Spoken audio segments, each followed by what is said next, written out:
Hello, everyone. Let me start by saying that I am not skilled at recording videos of myself, but there is something very important that I need to tell you. So I decided to write it out and I'm going to read it to you. So please bear with me. You probably don't know me, so allow me to introduce myself. I am a regular garden variety single mom of two amazingly wonderful souls. I'm a biochemical engineer, a former medical/pharmaceutical translator, a Suzuki cello teacher, and an energy healer. Sort of a weird combo, right? Believe me, I know. So you're probably asking yourself, and who cares, right? Well, I care because I want you to understand how and why I came to know that I owe an apology to each and every single one of you. So here I am, sending out my deepest and sincerest apologies to every single being on this planet who I may have indirectly helped harm through my work as a translator for the pharmaceutical industry.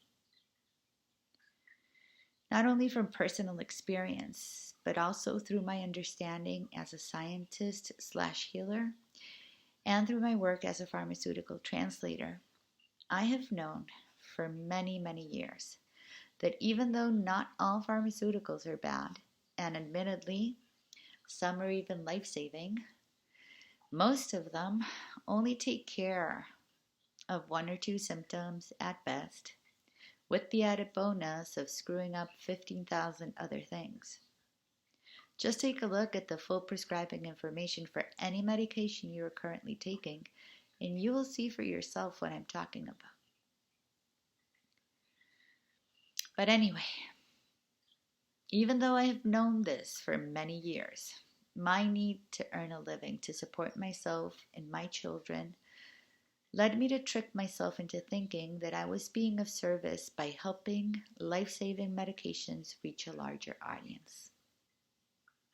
And this went on for the better part of 33 years, until I could no longer trick myself into thinking that. So what was the turning point for me?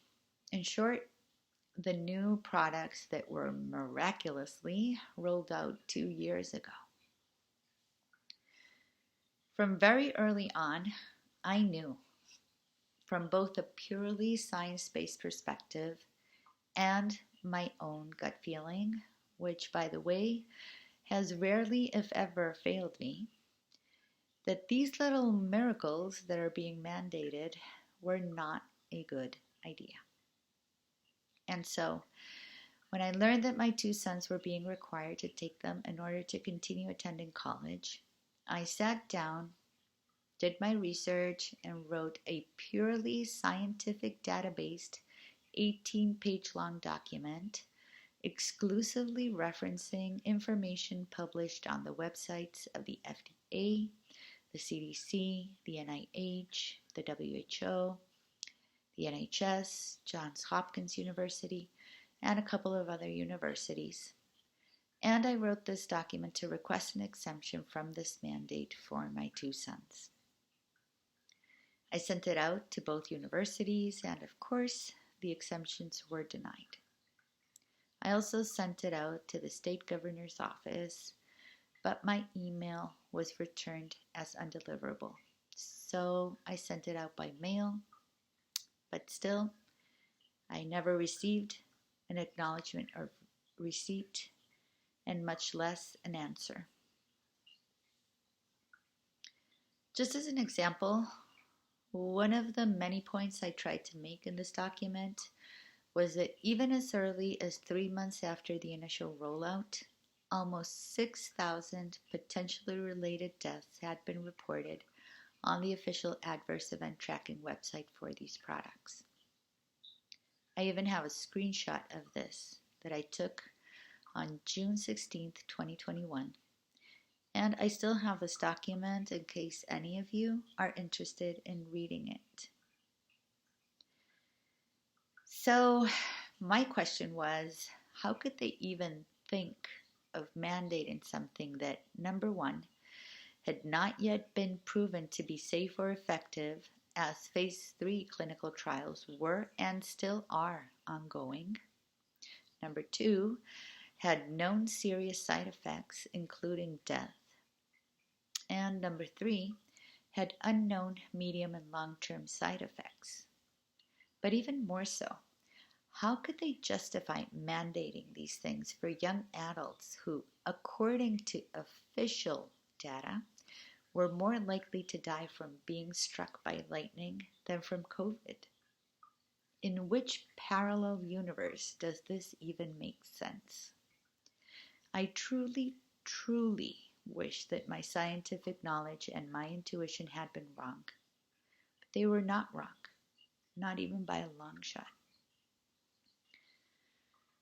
Anyway, time continued to pass, and an endless stream of data based on actual science continued to pour out, published by medical and scientific experts with mile-long lists of credentials who have systematically and adeptly been banned, silenced, or censored over and over and over again.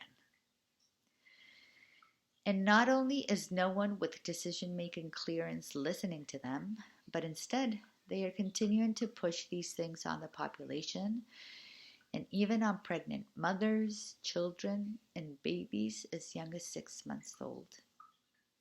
As far as I know, from the dozens or hundreds or even thousands of informed consent forms I have translated, never in the history of clinical trials has there been one where pregnant mothers and children, and much less babies, have been allowed to take experimental drugs until the drug has been approved for use in adults and until pediatric trials have been conducted.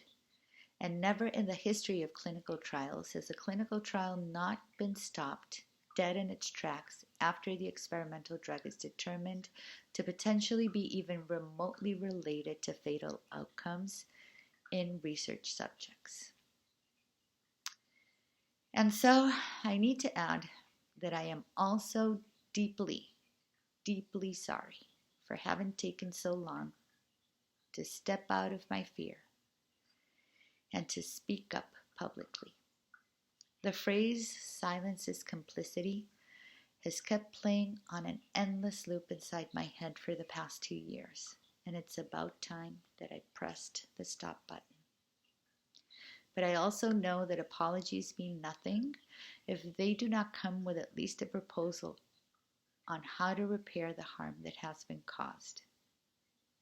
As one of my teachers so clearly put it, you cannot crash into your neighbor's fence, whether accidentally or not, get out of the car and say, "Oh, I'm sorry," and then walk away. You need to repair your neighbor's fence, period. And so, as a first step in my personal attempt to repair the harm that I may have indirectly helped cause through my work as a translator, I quit my job a few weeks ago because I physically, emotionally, ethically, and morally cannot continue to support this madness in any way, shape, or form. I even hit the send button on my notice of termination email with no other real concrete plan B as to where my next mortgage payment was going to come from, because I knew in my heart that it was the right thing to do, no matter how hard it was going to be or how stupid it may have seemed to be. The second step to try to make up for staying silent out of fear and for not speaking up sooner is the public apology that I wrote and that I am reading to you now. And as for my third step, I will need your help because I am going to ask something of you. Try to do your best to step out of your fear. Start making your antennas go up every time you hear conspiracy theory or myth debunked or fact checked. And take an honest, open-minded look at the other side of this coin. If after reading up on the actual science and the official data, you still think these things are the next best thing since sliced bread, then by all means, please go ahead and take them. The difference now is that you will have made an informed decision. That is all I asked of my children back then, and that is all I am asking of you now. I am betting my almost non-existent life savings that if you would allow yourself to even briefly look at the fact-checked and purportedly debunked side of this coin, you would end up agreeing with me. And it is my sincere hope that you do give yourself that chance. No matter what side of the coin you have willingly chosen, or were forced to choose, or were guilt-tripped into choosing, I'm pretty sure a lot of you must be feeling powerless right about now. Am I right? But allow me to let you in on a little secret. We vastly outnumber them. Just imagine if for one single day, every single person who directly or indirectly works for the pharmaceutical industry decided to not show up for work. Or if for one single day, all healthcare professionals refuse to give these products to their patients. Or if for one single day, every single person on this planet said no to these products. What do you think would happen? I'm thinking something pretty amazing would happen. Only we, as a collective, can put a stop to this madness. And all we need to do to get the ball rolling is one simple little thing. We need to look at the actual data and make an informed decision. And for those of you who are unfortunately suffering from side effects, know that there are thousands of medical doctors, scientists, and healers who are working non-stop to help us find our way out of this. There are a lot of things out there to help, and there are a lot of things out there that work. So do not lose hope. At the end of the day, we're the ones who have God, Spirit, Source, Buddha, Jesus, Shiva, Shakti, Allah, Divine Love and Light, or however you choose to call it, on our side. So this little old garden variety with a cat, anti-social media butterfly me, is asking you as a favor to please repost this. Not only to help my apologies reach more people, but also because maybe, just maybe, more people will start to listen if it comes from little old garden variety people like myself, as mile-long lists of expert credentials do not seem to be making that much of a difference.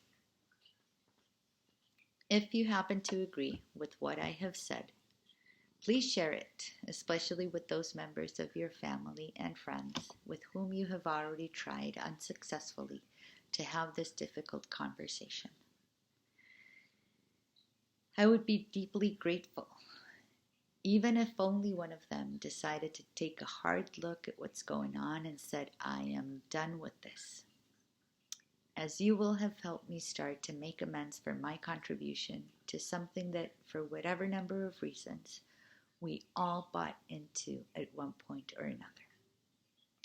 And if after seeing this, you say to yourself, oh my God, there goes another wacko, I ask you to please consider scrolling by and refraining from making snarky comments.